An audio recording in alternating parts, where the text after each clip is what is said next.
Welcome to the Real News Network. I'm Kim Brown in Baltimore. Scientists say that Arctic sea ice is declining at an unprecedented rate and may pose the greatest existential threat to the livability of the planet beyond all other drivers of climate change. Over the last 40 years, a team of scientists from the UK and the US have been measuring ice thickness in the Arctic from below using submarine sonar pointed upwards. And with us to discuss how extreme the condition of the Arctic sea ice is and the possible cataclysmic effects, as well as what can be done about it, is Dr. Peter Wadhams, who is an expeditionary Arctic researcher. He's also an emeritus professor of ocean physics at Cambridge University. He's also the author of a recent book titled A Farewell to Ice, a report from the Arctic. Dr. Wadhams, we appreciate you coming back to the Real News. Thanks for being here. Pleasure. It's a pleasure to be here. So you have been going under the Arctic sea ice pack for successive years over the past 4 decades. So what degree of thinning ice have you documented over that period? And talk about the acceleration of the recent decline. Well, we started to detect a decline in the 1990s. And I first, in fact, I was really the first person to see a declining thickness because our submarines were reproducing more or less the same track each time they went. And so we were able to do some direct comparisons of thickness over a certain, quite a large area of the Arctic. And first of all, we found a 15% loss in thickness between 1976 and 1987. So that was the first evidence. But then later voyages, both by British subs and US subs, showed that 15% grew quite rapidly to 43%, and then it's got higher since then. It's about 50%. So the thinning has accelerated, and given now that the ice is only half as thick, this is in every season of the year, it's only half as thick as it was 30 or 40 years ago. And in summer, its area is only half as great as it was 30, 40 years ago. That means that the volume is only a quarter of what it used to be in summer. So that's 3/4 of the Arctic ice has disappeared. According to the National Snow and Ice Data Center at the University of Colorado, as well as NASA and NOAA, sea ice in the Arctic and in the Antarctic set record low extents every day in December, continuing the pattern that began in November. So for the year 2016, sea ice extent in both polar regions was at levels well below what it is typical of the past several decades. So Dr. Wadhams, has the Antarctic also been affected to the same degree as the Arctic, and can we clearly tie warming of both regions to climate change? Well, yes, the Antarctic has been affected now. And what used to be the case, and was the case until last year, was that while the Arctic ice was retreating very fast, the Antarctic ice was holding up, and in fact had been even making a slight advance. But this year, that is, well, 2016, that all reversed itself. The Antarctic ice has started to retreat quite rapidly, and while the Arctic ice continued its retreat, and in 2016, the ice area was a record low in really nearly every month of the year. It wasn't really. It's got worse this last couple of months as winter comes on and the ice has failed to advance properly.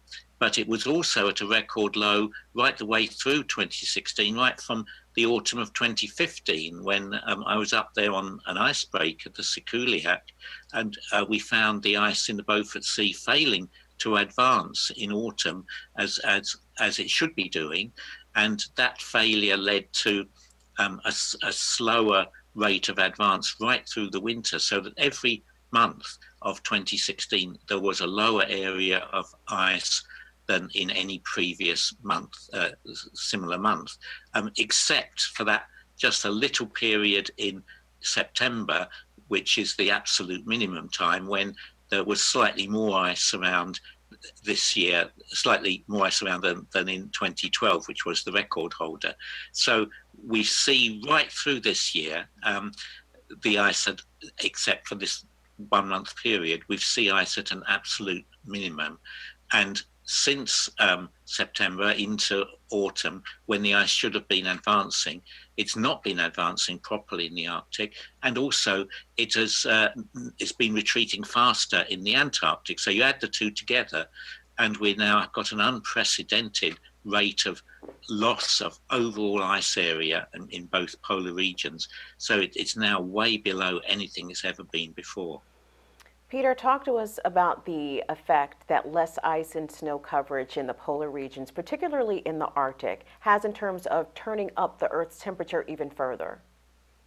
Well, there's various global effects it has, and the first one, and perhaps the main one, is turning up the temperature faster, because as the ice area retreats, then the albedo of the Earth decreases. That is, you're replacing this white ice, which has reflects about maybe 80% of the radiation falling on it. You're replacing that by open water, which is dark and only reflects about 10% of the radiation falling on it. So you're changing the amount of energy reflected back out into space by the Earth by quite a large amount. You add to that the fact that we're also getting a big negative snow area anomaly in the Arctic, the northern hemisphere now, and add the two together, you're getting an albedo change for the planet, which is accelerating global warming. That's one big thing, and the most direct effect.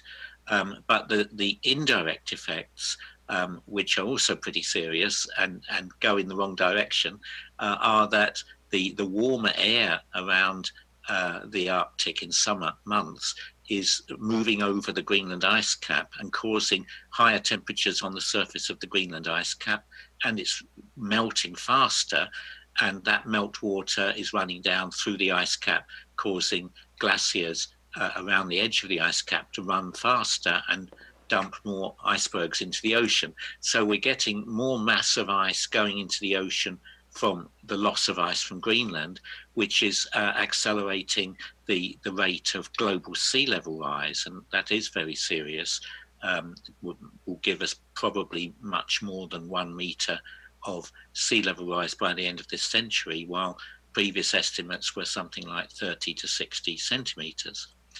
So that's another big thing. And the third big thing, I guess, is the possibility that the warmer water now caused by the retreat of sea ice in summer, this allows water on the continental shelves to warm up, and that melts the offshore permafrost that there's been around the shallow waters of the continental shelves since the last ice age.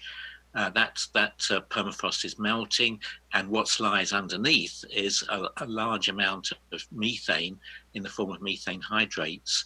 And when you go up to the Arctic in summer, you're now seeing very large plumes of methane coming off the seabed. If that were to accelerate some more, that would in itself also have an impact on global warming, would accelerate it. Doctor, we're totally going to get into the Arctic methane cataclysmic potentially event that is awaiting us should ice continue to recede and melt. But I did want to ask you about the effect that melting Arctic sea ice has on weather patterns, and give us an example that we've seen in the last couple of years of how this melting of the ice at the polar regions is impacting Earth's weather in extreme ways. Yes, well, what it seems to be doing, I mean, the connection is not as absolutely solidly proven as all these other factors, but it looks pretty persuasive, which is that because the Arctic is warming much faster than the rest of the Earth, it's warming perhaps 3 times as fast, the temperature difference between the atmosphere in the Arctic and the atmosphere at lower latitudes is less. And the boundary between this Arctic air mass and the lower latitude air mass is this very rapidly flowing air current called the jet stream. Now, when the temperature difference was large, the jet stream was very strong, and of course it would blow you from America to Europe if you were flying that way. But as the temperature contrast decreases, the jet stream slows down. And so as it slows down, it goes into much larger lobes. Instead of being a sort of almost a straight line, it's gone into meanders. And these meanders mean that at certain longitudes, polar air can be transported down to low latitudes or mid latitudes, and at other longitudes, tropical air can be moved up to higher latitudes than it should reach. In other words, those lobes alternate hot air and cold air as you move around the planet at mid latitudes, and this is a very serious effect because it means in certain parts, I mean, typically, for instance, in the United States, you might have extreme cold in the northeastern states, while at the same time having extreme heat in the Midwest. It's just two different lobes of the jet stream. The result is very serious, is that these mid-latitudes are also the place where most of the world's food is grown. If you go right around the planet, at mid-latitude you find United States, Europe, the Ukraine, steppes of Russia. Those are big food-producing areas. And if you're going to give them weather extremes as we're getting, then that's going to affect food production, and which we can't really afford given our population is rising so fast. Mm. Peter, another side effect of the rise in Arctic sea ice, rather the rise in sea level as a result of the Arctic ice melting, is a rise in the sea levels, which we are already witnessing with people having to relocate from shorelines, including recently in Louisiana, as well as an increase in storm surge that we saw during Superstorm Sandy affecting the New York City area. So there seems to be wildly different assessments from various scientific sources about how much of a sea rise we can expect, from 1 to 4 feet of sea level rise in the next century, to 3 meters or 9 feet by 2050 to 2060. Now, you just said that you expect sea levels to rise about 1 meter by the end of the century. So what impact will that have on population centers around the world? Many of our cities are located on coastlines, and the people who reside in islands and other low-lying areas, as I mentioned, Louisiana, marshy places on the ocean fronts and that border those regions. What can these individuals expect going forward with 1 meter in sea level rise? Well, I said a meter. It was really to simply to say that the rise during this century is going to be more than the official figures coming out of the Intergovernmental Panel on Climate Change, which are still lower. They had got some very low figures out, but in their last assessment they went up to 60 to 90 centimeters. So they're officially, we're still not at a meter by the end of the century. But as far as any glaciologists are concerned, or all glaciologists are concerned who've looked at the rate of melt of the Greenland ice sheet and the way that's accelerating, we all expect more than a meter, and by more, it may be much more than a meter. People like James Hansen, who's very well respected, can put forward good reasons why he thinks it will be 4 meters. That's still a kind of outlier. But the more you look at what's happening to Greenland ice sheet, the breakup of the ice, the way in which the melt is enhanced by the melt water flowing down through the ice sheet, and then the fact that these processes are starting in Antarctica as well, then I think that 1 meter is going to, as a kind of conservative estimate, is going to keep going up. So I really don't think it's going to stop at a meter. But even if it were just a meter, that's still pretty disastrous. It doesn't sound that bad, because you would think, well, all we have to do is raise our flood defences by a metre and we're okay. But what that means is we have to raise our entire coastlines by a metre, because the world water has a way of finding its own level.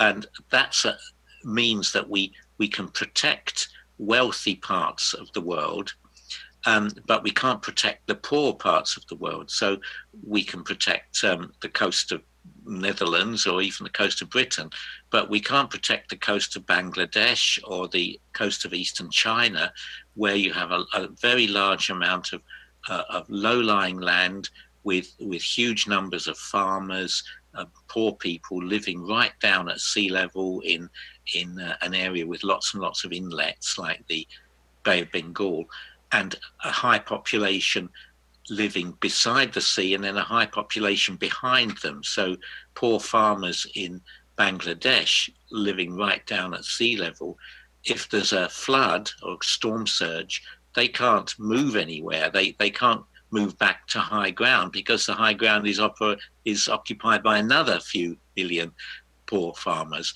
So they just have to stay and drown. And so there is going to be more and more frequent storm surge disasters along exposed coastlines of poorer countries that can't afford flood defences. And you increase the mean by a metre, then you increase the frequency of serious floods by a very large factor. It's not a linear process.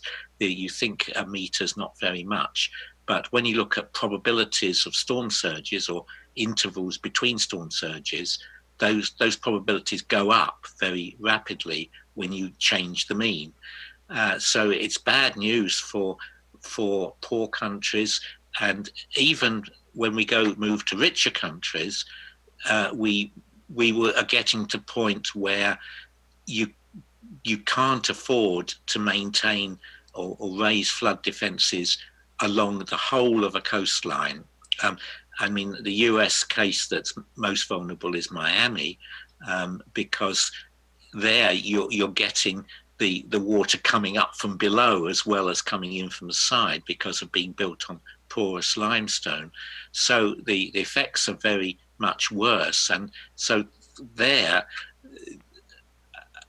a sea level rise of a metre could well cause the city to have to be abandoned.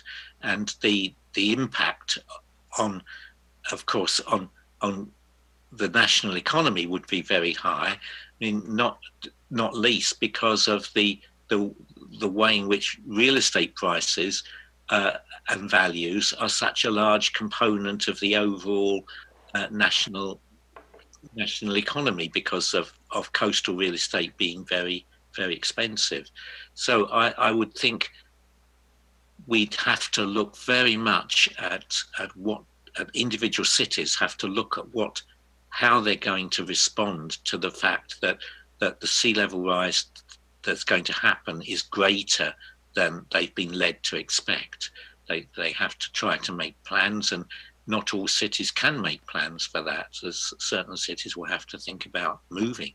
Well, Peter, I understand that there has been some dispute over how soon we might see an iceless Arctic in the summer. So how soon could this happen based on your observations and data, and what might the effect be if we see no ice in the Arctic during the summer months? Well, I think it could happen next summer. I mean, I know I'm accused of constantly saying this, but in fact, in this case, it's really looking as if it may well be that, because primarily because the growth during this winter has been much less than it normally is. So we're going to end up with a winter maximum which is much lower in area than we've ever had before. And that winter maximum is made up of first year ice, which is thin. So there's every possibility that this coming summer, this September, will be the first summer without ice.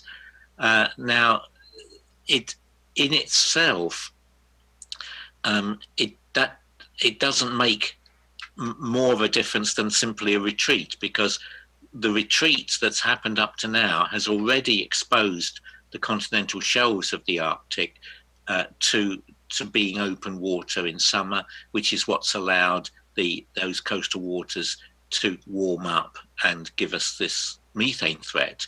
So that's already happened, because already the only ice that's left in summer is in the deeper central part of the Arctic Ocean. So the loss of that that would be mainly an albedo effect now, that the methane effect is already taking hold.